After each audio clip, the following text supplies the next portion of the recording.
AI Read to Me presents The Tales of Peter Rabbit and Benjamin Bunny by Beatrix Potter.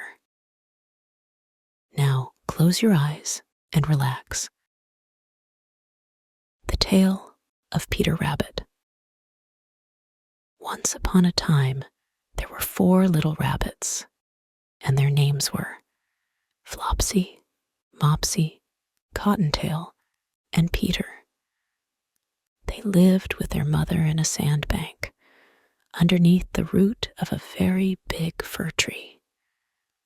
"Now, my dears," said old Mrs. Rabbit one morning, "you may go into the fields or down the lane, but don't go into Mr. McGregor's garden. Your father had an accident there. He was put in a pie by Mrs. McGregor. Now run along, and don't get into mischief. I am going out." Then old Mrs. Rabbit took a basket and her umbrella and went through the wood to the baker's. She bought a loaf of brown bread and 5 currant buns. Flopsy, Mopsy, and Cottontail, who were good little bunnies, went down the lane to gather blackberries. But Peter, who was very naughty, ran straight away to Mr. McGregor's garden and squeezed under the gate. First, he ate some lettuces and some French beans, and then he ate some radishes, and then, feeling rather sick, he went to look for some parsley. But round the end of a cucumber frame, whom should he meet but Mr. McGregor? Mr. McGregor was on his hands and knees planting out young cabbages, but he jumped up and ran after Peter, waving a rake and calling out, "Stop, thief!" Peter was most dreadfully frightened. He rushed all over the garden, for he had forgotten the way back to the gate. He lost one of his shoes among the cabbages, and the other shoe amongst the potatoes. After losing them, he ran on 4 legs and went faster, so that I think he might have got away altogether if he had not unfortunately run into a gooseberry net and got caught by the large buttons on his jacket. It was a blue jacket with brass buttons, quite new. Peter gave himself up for lost and shed big tears. But his sobs were overheard by some friendly sparrows, who flew to him in great excitement and implored him to exert himself. Mr. McGregor came up with a sieve, which he intended to pop upon the top of Peter. But Peter wriggled out just in time, leaving his jacket behind him, and rushed into the tool shed and jumped into a can. It would have been a beautiful thing to hide in if it had not had so much water in it. Mr. McGregor was quite sure that Peter was somewhere in the tool shed, perhaps hidden underneath a flower pot. He began to turn them over carefully, looking under each. Presently, Peter sneezed. "Curty-shoo!" Mr. McGregor was after him in no time, and tried to put his foot upon Peter, who jumped out of a window, upsetting 3 plants. The window was too small for Mr. McGregor, and he was tired of running after Peter. He went back to his work. Peter sat down to rest. He was out of breath and trembling with fright, and he had not the least idea which way to go. Also, he was very damp with sitting in that can. After a time, he began to wander about, going lippity, lippity, not very fast, and looking all round. He found a door in a wall, but it was locked, and there was no room for a fat little rabbit to squeeze underneath.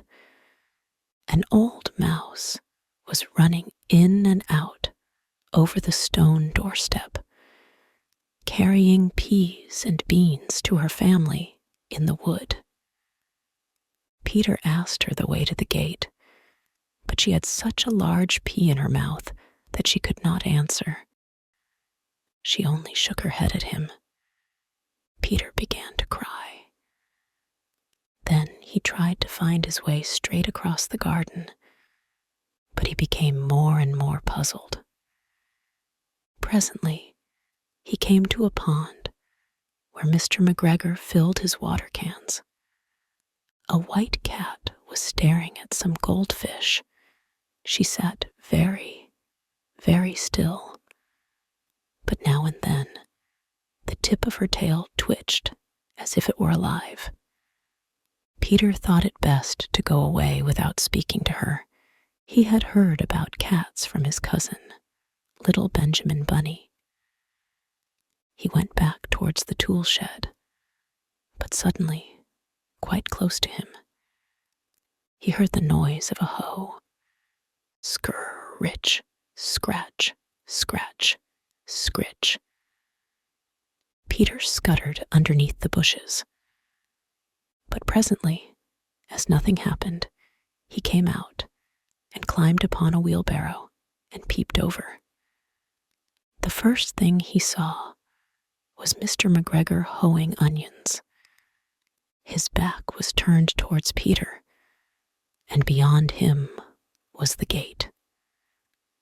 Peter got down very quietly off the wheelbarrow and started running as fast as he could go along a straight walk behind some black currant bushes. Mr. McGregor caught sight of him at the corner, but Peter did not care. He slipped underneath the gate and was safe at last in the wood outside the garden. Mr. McGregor hung up the little jacket and the shoes for a scarecrow to frighten the blackbirds. Peter never stopped running or looked behind him till he got home to the big fir tree. He was so tired that he flopped down upon the nice, soft sand on the floor of the rabbit hole and shut his eyes. His mother was busy cooking. She wondered what he had done with his clothes. It was the second little jacket and pair of shoes that Peter had lost in a fortnight. I am sorry to say that Peter was not very well during the evening. His mother put him to bed and made some chamomile tea, and she gave a dose of it to Peter. 1 tablespoonful to be taken at bedtime, but Flopsy, Mopsy, and Cottontail had bread and milk and blackberries for supper. The Tale of Benjamin Bunny. One morning, a little rabbit sat on a bank. He pricked his ears and listened to the trit-trot of a pony. A gig was coming along the road. It was driven by Mr. McGregor, and beside him sat Mrs. McGregor in her best bonnet. As soon as they had passed, little Benjamin Bunny slid down into the road and set off with a hop, skip, and a jump to call upon his relations, who lived in the wood at the back of Mr. McGregor's garden. That wood was full of rabbit holes, and in the neatest, sandiest hole of all lived Benjamin's aunt and his cousins, Flopsy, Mopsy, Cottontail, and Peter. Old Mrs. Rabbit was a widow. She earned her living by knitting rabbit wool mittens and muffetees. I once bought a pair at a bazaar. She also sold herbs and rosemary tea and rabbit tobacco, which is what we call lavender. Little Benjamin did not very much want to see his aunt. He came round the back of the fir tree and nearly tumbled upon the top of his cousin Peter. Peter was sitting by himself. He looked poorly and was dressed in a red cotton pocket handkerchief. "Peter," said little Benjamin in a whisper, "who has got your clothes?" Peter replied, "The scarecrow in Mr. McGregor's garden," and described how he had been chased about the garden and had dropped his shoes and coat. Little Benjamin sat down beside his cousin and assured him that Mr. McGregor had gone out in a gig, and Mrs. McGregor also, and certainly for the day, because she was wearing her best bonnet. Peter said he hoped that it would rain. At this point, old Mrs. Rabbit's voice was heard inside the rabbit hole, calling, "Cottontail, Cottontail, fetch some more chamomile." Peter said he thought he might feel better if he went for a walk. They went away hand in hand and got upon the flat top of the wall at the bottom of the wood. From here, they looked down into Mr. McGregor's garden. Peter's coat and shoes were plainly to be seen upon the scarecrow, topped with an old tam-o'-shanter of Mr. McGregor's. Little Benjamin said, "It spoils people's clothes to squeeze under a gate. The proper way to get in is to climb down a pear tree." Peter fell down head first, but it was of no consequence, as the bed below was newly raked and quite soft. It had been sown with lettuces. They left a great many odd little footmarks all over the bed, especially little Benjamin, who was wearing clogs. Little Benjamin said that the first thing to be done was to get back Peter's clothes, in order that they might be able to use the pocket handkerchief. They took them off the scarecrow. There had been rain during the night. There was water in the shoes, and the coat was somewhat shrunk. Benjamin tried on the tam-o'-shanter, but it was too big for him. Then he suggested that they should fill the pocket handkerchief with onions as a little present for his aunt. Peter did not seem to be enjoying himself. He kept hearing noises. Benjamin, on the contrary, was perfectly at home and ate a lettuce leaf. He said that he was in the habit of coming to the garden with his father to get lettuces for their Sunday dinner. The name of little Benjamin's papa was old Mr. Benjamin Bunny. The lettuces certainly were very fine. Peter did not eat anything. He said he should like to go home. Presently, he dropped half the onions. Little Benjamin said that it was not possible to get back up the pear tree with a load of vegetables. He led the way boldly towards the other end of the garden. They went along a little walk on planks, under a sunny red brick wall. The mice sat on their doorsteps, cracking cherry stones. They winked at Peter Rabbit and little Benjamin Bunny. Presently, Peter let the pocket handkerchief go again. They got amongst flower pots and frames and tubs. Peter heard noises worse than ever.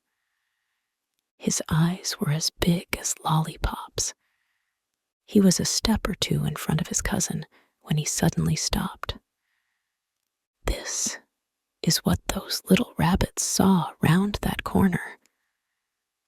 Little Benjamin took one look, and then, in half a minute less than no time, he hid himself and Peter and the onions underneath a large basket.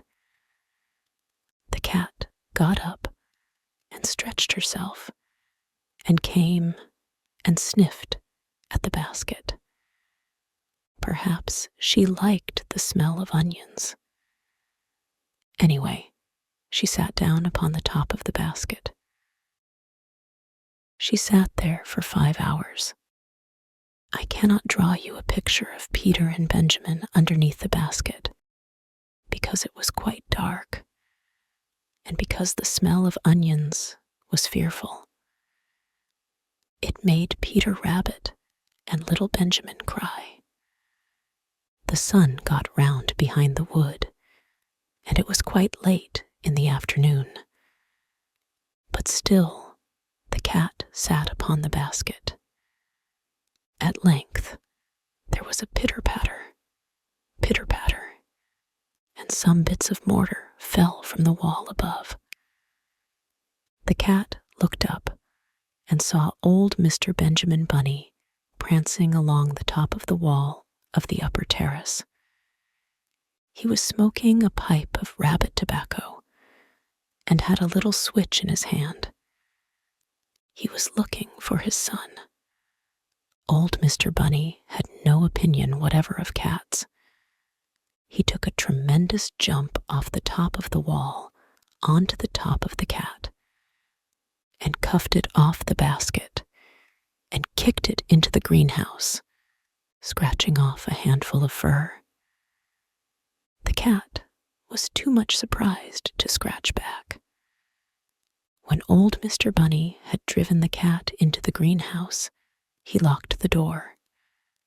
Then he came back to the basket and took out his son Benjamin by the ears and whipped him with the little switch. Then he took out his nephew Peter. Then he took out the handkerchief of onions and marched out of the garden. When Mr. McGregor returned about half an hour later, he observed several things which perplexed him. It looked as though some person had been walking all over the garden in a pair of clogs. Only the footmarks were too ridiculously little. Also, he could not understand how the cat could have managed to shut herself up inside the greenhouse, locking the door upon the outside. When Peter got home, his mother forgave him, because she was so glad to see that he had found his shoes and coat. Cottontail and Peter folded up the pocket handkerchief, and old Mrs. Rabbit strung up the onions and hung them from the kitchen ceiling with the bunches of herbs and the rabbit tobacco.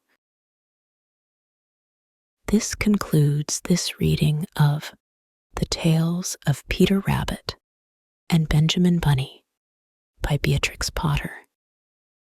If you enjoyed it, please like and subscribe. To listen ad-free, visit aireadtome.com or use the link in the description. Thank you for your support.